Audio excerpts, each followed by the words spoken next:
என்னோட கடைசி நம்பிக்கையே ரெஜினா மேடம் தான். ரெஜினா மேடமும் தர மாட்டேன்ட்டாங்க. இப்போ நான் யார்கிட்ட போய் கேக்குறது? எனக்கு ஒண்ணுமே புரியல. இன்னைக்கு எப்படியாச்சும் டாக்டர்கிட்ட சொன்னேன் பிசியோதெரபி பண்றதுக்கு கார்த்தியா போயிட்டு வந்துருவாங்கன்னு. இப்போ நான் என்ன செய்ய? நான் ரொம்ப நம்பிக்கையா வர சொன்னேன். இப்போ கையில காசே இல்லையே. காசு இல்லாம எப்படி நம்ம பிசியோதெரபிக்கு அனுப்ப? ஷோ, பேசாம டாக்டர்கிட்ட ஃபோன் பண்ணி கேட்ற வேண்டியதான். சார், நான் பூஜா பேசுறேன் சார். சொல்லுங்க பூஜா, இன்னைக்கு உங்க தங்கச்சியை பிசியோதெரபி கூட்டிட்டு வரேன்னு சொன்னீங்க, இன்னும் வரல? சார், அத பத்தி தான் சார் உங்ககிட்ட கேட்கலாம்னு நினைச்சேன். சார், இன்னைக்கு என் தங்கச்சியை கூட்டிட்டு வர முடியுமா என்னன்னு தெரியல சார். ஏமா, என்னாச்சு? சார், என்னால கொஞ்சம் அமௌண்ட் ரெடி பண்ண முடியல. என்னாச்சு, காசு கிடைக்கலையா? ஆமா சார், நான் எங்க ஆபீஸ்ல உள்ள எங்க மேடம்கிட்ட கேட்டு பார்த்தேன். அவங்க இப்போதைக்கு தர முடியாதுன்னு சொல்லிட்டாங்க. என் தங்கச்சிக்கு கண்டிப்பா பிசியோதெரபி பண்ணியே ஆகணுமா சார்? ஆமா பூஜா, கண்டிப்பா பண்ணியே ஆகணும். அப்படி பண்ணாதான் உங்களால எந்திரிச்சு நடக்க முடியும். உங்க சுச்சுவேஷன் எனக்கு நல்லா புரியுது. நான் இப்போ உங்களுக்கு என்ன ஹெல்ப் பண்ணணும்னு எனக்கு தெரியல. என்னோட சர்வீஸை கூட நான் ஃப்ரீயா பண்ணிடுவேன். எனக்கு அதை பத்தி பிரச்சனை இல்லை. ஆனா ஹாஸ்பிட்டல்ல உள்ள ரூல்ஸ் அந்த மாதிரி. எனக்கு புரியுது சார். சார், இப்போ என்ன சார் பண்றது? இப்போ நீங்க சென்னையில தானே இருக்கீங்க? ஆமா சார், நான் சென்னையில தான் சார் இருக்கேன். சரி, உங்களுக்கு நான் ஒரு ஹெல்ப் பண்றேன். சார், என்ன ஹெல்ப் சார்? என்னோட பேஷண்ட் ஒருத்தவங்க சென்னையில தான் இருக்காங்க. அவங்களுக்கு ஹோம் கேர் மாதிரி ஆள் தேவைன்னு சொல்லிக்கிட்டு இருந்தாங்க. அந்த சர்வீஸ் பண்றதுக்கு உங்களுக்கு விருப்பம் இருக்கா? சார், எதுனாலும் ஓகே தான் சார். நான் கண்டிப்பா போய் பண்றேன் சார். நீங்க ஆபீஸ் முடிஞ்ச ஃப்ரீ டைம்ல தான் இது பண்ற மாதிரி தான் இருக்கும். ஒரு ஈவினிங் போல 6 to 11 o'clock வரைக்கும். ஒரு வயசான அம்மா, அவங்களுக்கு வெது தண்ணியில அவங்க உடம்ப கிளீன் பண்ணணும், சின்ன ஹெல்ப் பண்ணணும், கரெக்ட் டைமுக்கு மெடிசன் கொடுக்கணும். அவங்க பொண்ணு நைட் ஷிஃப்ட் பாக்குறதுனால அவங்களால பாத்துக்க முடியல. ஒரு ஆள் தேவைங்கிற மாதிரி சொல்லிக்கிட்டு இருந்தாங்க. சரி, நான் உங்களுக்காண்டி அவங்கள ரெக்கமெண்ட் பண்றேன். நான் அவங்க நம்பர் உங்களுக்கு வாட்ஸ்அப் பண்றேன். நீங்க கால் பண்ணி நானும் ஒரு வார்த்தை அவங்ககிட்ட பேசிடுறேன். நீங்களும் பேசிக்கோங்க, சரியா? ரொம்ப தேங்க்ஸ் சார். இருக்கட்டும் பூஜா, அந்த கிளைண்ட் கிட்ட நான் கேட்டுட்டு உங்களுக்கு நான் கால் பண்றேன். சரிங்க சார். எப்பா, ஒரு வழியா என்ன பண்ண போறோமோன்னு நினைச்சேன். சரி, பார்ட் டைமா அந்த வேலையை பார்க்க வேண்டியதான். இந்த மாதிரி வேலைக்கு போறோம்னு அம்மா கிட்ட சொல்ல வேண்டாம். சொன்னா கூட கொஞ்சம் கஷ்டப்படுவாங்க. இந்த வேலை கிடைச்சிச்சுன்னா கண்டிப்பா இந்த வேலைக்கு போயிடணும். போய் கொஞ்சம் காசு சேர்த்து வச்சு குடும்பத்துக்கு கொடுக்கணும். டாக்டர் இன்னைக்கே கேட்டு சொன்னார்னா இன்னைக்கு ஈவினிங்கே போயிட்டு வந்துடணும். சரி, டாக்டர் கால் பண்றாரான்னு பாப்போம். விஜய், இங்கதான் இருக்கியா? நான் உன்னை வீடு ஃபுல்லா தேடிட்டு இருக்கேன். நீ என்னன்னா பின்னாடி வந்து நின்னுட்டு இருக்க? சும்மாதான்க்கா. வீட்டுக்கு முன்னாடி நல்லா இருந்துச்சு, பின்னாடி எப்படி இருக்குன்னு பாக்கலான்னு வந்தேன். நெடி, வீடு பிடிச்சிருக்கா? வீடு பார்க்க அரண்மனை மாதிரி இருக்குன்னு சொன்னல, நல்லா இருக்குதா? பையன் போட்டோவை பாத்தியா? பார்த்தேன். பையன் உனக்கு பிடிச்சிருக்காடி? இவன் என் வாழ்க்கையை கெடுத்தவன் தானே. என் கல்யாணத்தை நிப்பாட்டினதும் இவன் தான். என்னடி சொல்ற? உன் கல்யாணத்தை இவன் தான் நிப்பாட்டினானா? அந்த பூஜா தான் சொன்ன. அந்த பூஜாவும் இவனும் சேர்ந்துதாங்க என் கல்யாணத்தை நிப்பாட்டினாங்க. அப்படியா? நீ சொன்னது கரெக்ட் தான்க்கா.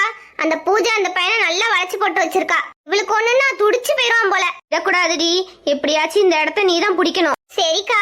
அப்புறம் அந்த மீனாட்சி அந்த அம்மாவுக்கு என்னை பிடிச்சு போச்சா? நீ பேசுனது நடந்துகிட்டது எல்லாமே பார்த்தா உன்னை பிடிச்சிருக்குன்னு தான் நினைக்கேன். ஆனா இருந்தாலும் அது மனசுல என்ன இருக்குன்னு தெரியல. போய் பேசிதான் பாக்கணும். வாரியா, அதுகிட்ட போய் பேசி பார்க்கலாம். பேசலாம். ஆனா எப்ப பார்த்தாலும் அது புள்ளைய நினைச்சுக்கிட்டே இருக்குக்கா. ஆமா, புள்ள பாசம் இருக்கதானே செய்யும். அதை விட முக்கியமான விஷயம், உன்னை இந்த வீட்டுல இருக்க சொல்லிட்டாங்களே, அதுதான் எனக்கு ரொம்ப சந்தோஷமா இருக்கு. இனிமே இந்த குடும்பத்தோட தலையெழுத்த நம்ம எழுதலாம். நீ வேடிக்கை மட்டும் பாருக்கா. இந்த குடும்பத்தோட தலையெழுத்த நான் எழுதுறேன். அதுவும் சிறப்பா எழுதிட வேண்டிதான். சரிடி, வா, அந்த மீனாட்சி கிட்ட போய் பேசி பார்க்கலாம். சரிக்கா, போலாம். தைலத்தை எங்க வச்சேன்? ஒரே தலைவலியா இருக்கு. தைலத்தை போட்டாதான் நிம்மதியா இருக்கும் போல. மீனாட்சி அக்கா, உள்ள வா ஷில்பா. இந்த வரேன்க்கா. ஷில்பா, வா விஜி, உட்காருங்க. இருக்கட்டும் ஆன்ட்டி, நாங்க நின்னுக்கிறோம். ஷில்பா, உன் தங்கச்சி ஹாஸ்டல்ல வளர்ந்த பொண்ணுன்னு சொல்லவே முடியாது. பெரியவங்களை பார்த்தா எவ்வளவு மரியாதை கொடுக்கறா. நல்ல ஒழுக்கமா வளர்த்திருக்க. ஐயோ, இதுல என்னக்கா இருக்கு? அம்மா அப்பா இல்லாத பிள்ளை, நல்ல ஒழுக்கமா வளர்த்திருக்க. உன்னையத்தான் பாராட்டணும் ஷில்பா. சின்ன வயசுலயே அம்மாவும் அப்பாவும் இறந்துட்டாங்க. நாங்க 2 பேருமே ரொம்ப கஷ்டப்பட்டு தான் வளர்ந்தோம்க்கா. நல்ல சாப்பாடு, நல்ல துணிமணி எதுவுமே எங்களுக்கு இருக்காது. மத்தவங்க யூஸ் பண்ற துணியை தான் நாங்க போட்டுக்கிடுவோம். எங்க வாழ்க்கையில நல்ல நாள்ல கூட நாங்க எதையுமே கொண்டாடினது கிடையாது. பொங்கல் தீபாவளின்னு எல்லாருக்கும் வரும், ஆனா எங்களுக்கு ஒரு நாளும் வந்ததே கிடையாது. அந்த பொங்கல் தீபாவளி அன்னைக்கு கூட பக்கத்துல உள்ளவங்க எங்களுக்கு சாப்பாடு கொடுத்தாதான் நல்ல சாப்பாடே கிடைக்கும். இல்லடா, எங்களுக்கு சாப்பாடே கிடைக்காது. எத்தனை நாள் நாங்க சாப்பாடே இல்லாம இருந்திருக்கோம் தெரியுமாக்கா? என்ன ஷில்பா சொல்ற? சார், உங்க கதையை கேட்கும் போது எனக்கு ரொம்ப கஷ்டமா இருக்கு. என்னை விட என் தங்கச்சி ரொம்ப பாவக்கா. மத்த பிள்ளைங்க எல்லாம் விளையாடும் போது இவ என் பின்னாடியே சுத்திக்கிட்டே இருப்பா. நல்ல படிப்பா, பெரியவங்க என்ன சொன்னாலும் கேட்டு நடந்துக்கிடுவா. யாராச்சும் ஏதாச்சும் பேசினா கூட மறுத்து ஒரு வார்த்தை கூட பேச மாட்டா. அவ்வளவு தங்கமான குணம் என் தங்கச்சி குணம். இவளோட ஆசையே என்ன தெரியுமா? டாக்டருக்கு படிக்கணும் தான். ஆனா என்னால அந்த அளவுக்கு டாக்டருக்கு படிக்க வைக்கிறதுக்கு வசதி இல்லக்கா. யார்கிட்ட போய் என்ன உதவி கேட்கணும்னு கூட தெரியல. அதனாலதான் என்னால முடிஞ்ச அளவுக்கு ஏதோ ஒரு படிப்பு பிசியோதெரப்பி படிக்க வச்சிருக்கேன். அவளுக்கும் மனசுல கஷ்டம்தான், நம்மளால படிக்க வைக்கிறதுக்கு யாருமே இல்லைங்கும் போது சரி நம்மளால முடிஞ்ச அளவுக்கு பிசியோதெரப்பியாவது படிப்போம்னு சொல்லி படிச்சா. எங்களுக்கும் வசதி இருந்துச்சுன்னா கண்டிப்பா என் தங்கச்சி நான் டாக்டருக்கு படிக்க வச்சு அவளோட கனவை நிறைவேற்றிருப்பேன். ஆனா எங்க கிட்டதான் வசதி இல்லையே. என் தங்கச்சி கனவை என்னால நிறைவேற்ற முடியல. இருந்தாலும் என் தங்கச்சி ரொம்ப நல்ல மனசு உள்ளவா, அவ அதெல்லாம் வெளியில காட்டிக்கவே இல்ல. அடுத்து நான் கல்யாணம் பண்ணணும்னு ஒரு சூழ்நிலை வரப்போகுதுதான். ஆஹா, என்ன கண்ணெல்லாம் கலங்கிட்டு இருக்கா? பெருசா ஏதோ ரீல் விட போறான்னு நினைக்கேன். பிறந்த இடத்துலதான் நான் ரொம்ப கஷ்டப்பட்டேன், போன இடத்துலயாவது நிம்மதியா இருக்கலான்னு பார்த்தா அங்கேயும் எனக்கு கஷ்டம் தான். என்ன ஷில்பா சொல்ற? உன் புருஷன் உன்னை நல்லா தானே பாத்துக்கறாரு, உன்னை எதுவும் கொடுமைப்படுத்தினாரா? அவரு ரொம்ப தங்கமான மனுஷன் தான்க்கா. ஆனா ஆண்டவன் தான் எனக்கு மூத்த தரத்து வாழ்க்கையை தான் கொடுக்காம போயிட்டாரு. நான் இன்னைக்கு உங்ககிட்ட ஒரு உண்மையை சொல்ல போறேன்க்கா. அந்த பூஜா இருக்காளே, அவளோட அம்மா தான் அவரோட மூத்த தாரம். என்ன சொல்ற ஷில்பா? உண்மைக்குமே வா? ஆமாக்கா, அங்க நான் கொஞ்ச நெஞ்ச கொடுமை அனுபவிச்சேன். எவ்வளவு பெரிய கொடுமை அனுபவிச்சேன் தெரியுமா? அந்த மகாலட்சுமி இருக்காளே, அது அந்த பூஜாவோட அம்மா. அவ பேர் தான் மகாலட்சுமி. அவளுக்கு நோய்வாய் வந்து படுத்து படுக்கை ஆயிட்டா. 3 பொம்பளை பிள்ளைங்க. அவ புருஷனுக்கு என்னைய 2வது தடவை கட்டிக்கோன்னு சொல்லி என் காலில் விழுந்து கெஞ்சினா. அதனாலதான் நான் அவனை கட்டிக்கிட்டேன். அந்த 3 பொம்பளை பிள்ளைகளையும் நான் அவ்வளவு நல்லா வளர்த்தேன். அந்த நன்றி விசுவாசம் கூட இல்லாம என்னைய தடம் தடம் கொடுமைப்படுத்துவாங்க. திடீர்னு அந்த மகாலட்சுமிக்கு உடம்பு சரியானோன்னு என்னை எவ்வளவு கொடுமைப்படுத்த ஆரம்பிச்சா தெரியுமா? தினம் தினம் கொடுமைப்படுத்தினா. நீ ஏன் கல்யாணம் பண்ணிக்க ஒத்துக்கிட்ட? அவங்க என்கிட்ட என்ன திரும்ப சொன்னாங்க, என் தங்கச்சிய அவங்க பொண்ணு மாதிரி பார்த்துப்பேன்னு சொல்லி சொன்னாங்க. அதனாலதான் நான் கல்யாணம் பண்ணிக்க சரின்னு சொன்னேன். கல்யாணம் முடிஞ்சு அவங்க வீட்டுக்கு போன உடனே என் தங்கச்சியும் என்னையும் அப்படி கொடுமைப்படுத்துனாங்க. அதனாலதான் இந்த கொடுமை நம்மளோட போட்டுன்னு சொல்லி என் தங்கச்சிய ஹாஸ்டல்ல தங்கி படிக்க வச்சேன். கடைசியில என் வீட்டுக்காரு எல்லா உண்மையும் தெரிஞ்சு அவங்க கிட்ட சண்டை போட்டு என்னையே நல்லா பாத்துக்க ஆரம்பிச்சிட்டாரு. என் தங்கச்சி தான் ரொம்ப பாவம். எத்தனை நாள் கொடுமை அனுபவிச்சா தெரியுமா? வீட்டு சாப்பாடு கூட இல்லாம ஹாஸ்டல்ல தங்கி ரொம்ப கஷ்டப்பட்டா. அவ இவ்வளவு தூரம் கஷ்டப்பட்டு வளர போய்தான் அவளுக்கு மத்தவங்க கஷ்டத்தை சீக்கிரமா புரிஞ்சுக்க தெரியுது. வாழ்க்கையில முன்னாடி கஷ்டப்படுறவங்க எல்லாம் பின்னாடி நல்லா இருப்பாங்கன்னு சொல்லுவாங்க. நீங்க 2 பேரும் கவலைப்படாதீங்க, இனிமேல் உங்களுக்கு நல்ல காலம் தான். கால் வலிக்கு. ஐயோ ஆன்ட்டி, என்னாச்சு? ஒண்ணும் இல்லம்மா, கால் முட்டு வலி தான். அம்மா, கால் முட்டு வலி ரொம்ப நாளா இருக்கு. எங்கேயுமே நடக்க முடியல, மாடிப்படியில கூட ஏறி நடக்க முடியல. அதான் 7 வந்து உட்கார்ந்துட்டேன் ரூம்ல வந்து. டாக்டர்கிட்ட போனா டாக்டர் உடம்ப குறைங்க, எக்ஸசைஸ் பண்ணுங்க, அதை சாப்பிடுங்க, இதை சாப்பிடுங்க, இதை சாப்பிடக்கூடாது, அதை சாப்பிடக்கூடாது, எத்தனை கண்டிஷன் போடுறாரு. இதுல டெய்லி வாக்கிங் வர போகணுமா இந்த முட்டு வலி வச்சுக்கிட்டு? என்னால முடியலமா. ஆன்ட்டி நீங்க எதுவும் கவலைப்படாதீங்க.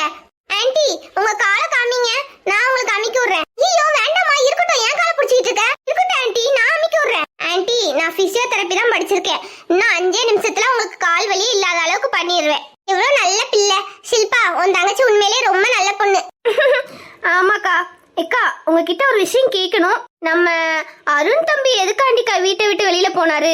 அந்த அளவுக்கு நம்ம வீட்ல என்னக்கா பிரச்சனை நடந்துச்சு? அதெல்லாம் ஒண்ணு இல்லம்மா, அருண் ஆபீஸ் விஷயமா வெளியில போயிருக்கான். ஷில்பா இதான் எங்க அம்மா. வணக்கம்மா. அம்மா இவங்க தான்மா ஷில்பா, இது ஷில்பாவோட தங்கச்சி விஜி. ஓ நீங்க தானா? சரி சரி. உங்களை பத்தி மீனாட்சி நிறைய சொல்லியிருக்கா. அருண் எதுக்கு வெளியில போயிருக்கானா, என் பையன் கொடுத்த முக்கியமான வேலை ஒண்ணு இருக்கு, அதை முடிக்கிறதுக்காண்டி போயிருக்கான். ஆபீஸ் வேலையா தான் போயிருக்கான், மத்தபடி வேற எந்த விஷயம் இல்ல. இங்க எல்லாரும் என்ன நினைச்சிட்டு இருக்காங்க, ஏதோ பெரிய சண்டை போட்டு அவன் வீட்டை விட்டு வெளியில போயிட்டாரு. அப்படிலாம் இல்ல, என் பேரன் கண்டிப்பா வந்துருவான். வேற எந்த பிரச்சனையும் இல்ல, எல்லா வீட்லயும் நடக்கிறதா அப்பா பிள்ளைங்க பிரச்சனை தானே, அதான் இங்கேயும். ஏய் யார்கிட்டயும் எந்த விஷயத்தையும் சொல்லிடாத சரியா? சரிங்க அத்தை. என்ன ஷில்பா, இது உன் தங்கச்சி தானே? ஹாஸ்டல் தங்கி தானே படிக்கன்னு சொன்னேன். என்ன அவளை கொண்டு போய் ஹாஸ்டல்ல விட போறியா? போணுமா போணும். ஆனது ஆச்சி, இங்க இருந்து நல்லா சாப்பிட்டுட்டு உன் தங்கச்சி கூட்டிட்டு போய் விட்டுட்டு வா. ஆஹா, இங்க இருந்தே காய நகத்தலான்னு பார்த்தா இந்த கிளவி பெரிய இணைஞ்சலா இருக்கும் போலயே. இந்த கிளவி ஏதாச்சும் பண்ணணுமே. சரிங்கம்மா, நீங்க 2 பேரும் பேசிட்டு இருங்க. விஜி நீ வா, நம்ம போய் வெளியில இருப்போம். சரிக்கா. இங்க பாரு மீனாட்சி, நம்ம குடும்ப விஷயத்தை எல்லார்கிட்டயும் சொல்லிடாத, பிறகு நம்ம அருண் பண்ண விஷயம் வெளியில தெரிஞ்சிரும். சரிங்க அத்தை. எல்லாரும் நல்லா தான் பேசுவாங்க, நம்ம வாயில இருந்து என்ன வருது ஏது வருதுன்னு தெரிஞ்சு அதை போய் வெளியில போய் 4 பேர்ட்ட போய் சொல்லுவாங்க. அது நம்ம குடும்பத்துக்கு தான் கௌரவ குறைச்சலா இருக்கும், அதை புரிஞ்சுக்கிட்டு நடந்துக்கோ. சரிங்க அத்தை. நல்ல வேலை கரெக்ட் டைம்க்கு அத்தை வந்தாங்க. இல்லன்னா இங்க என்ன நடந்துச்சு எது நடந்துச்சுங்கிற விஷயத்த ஒண்ணு விடாம அந்த ஷில்பா கிட்டயும் அவ தங்கச்சிட்டையும் சொல்லியிருந்திருப்பேன். நம்ம குடும்பத்து விஷயத்த வெளியில சொல்லக்கூடாது. என் பையன் தப்பு பண்ணலன்னு எனக்கு தெரியும், இருந்தாலும் கேக்குறவங்க எல்லாம் என்ன நினைப்பாங்க, ஒருவேளை இவன் தான் தப்பு பண்ணிருப்பானோ அப்படின்னு நினைச்சு பேச ஆரம்பிச்சிருவாங்க. வேண்டாம் வேண்டாம், நம்ம அருணை பத்தி யார்ட்டையும் எதுவும் சொல்லக்கூடாது. கிளவி கரெக்ட் டைமுக்கு வந்து கெடுத்து விட்டுருச்சு.